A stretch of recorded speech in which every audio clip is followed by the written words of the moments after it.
Nobody asks permission when they think they own everything. It was a Tuesday morning when I pulled into my driveway and found 3 HOA contractors tearing through my backyard with a backhoe.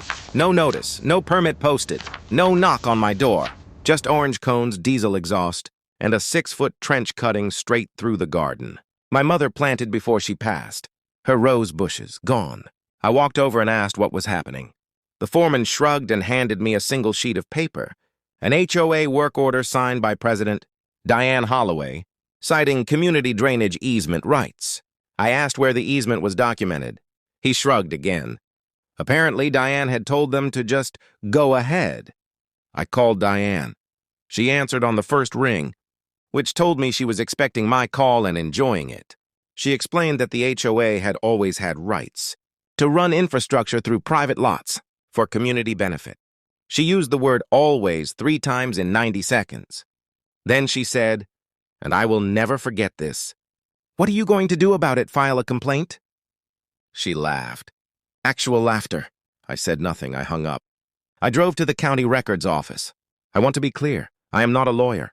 I am a retired high school history teacher, but I know how to research. And I know that always is a word people use when they've never actually checked. It took me 2 days and a lot of microfilm. What I found in a 1961 subdivision plat document was extraordinary. When this neighborhood was originally developed, the developer had explicitly retained drainage easement rights, but assigned them permanently to individual lot owners, not to any future homeowners association.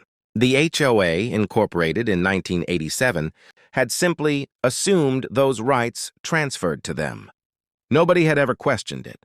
Nobody had ever looked. The easement Diane cited did not legally exist.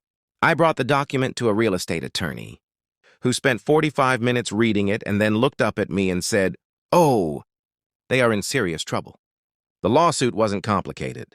It was just old paper versus assumption.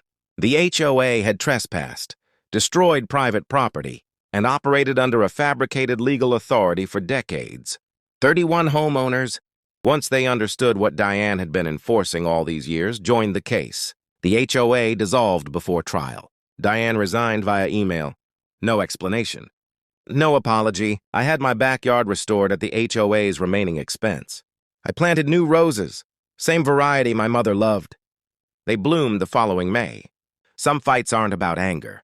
They're about patience, research, and understanding that power built on assumption collapses the moment someone actually checks, "I checked."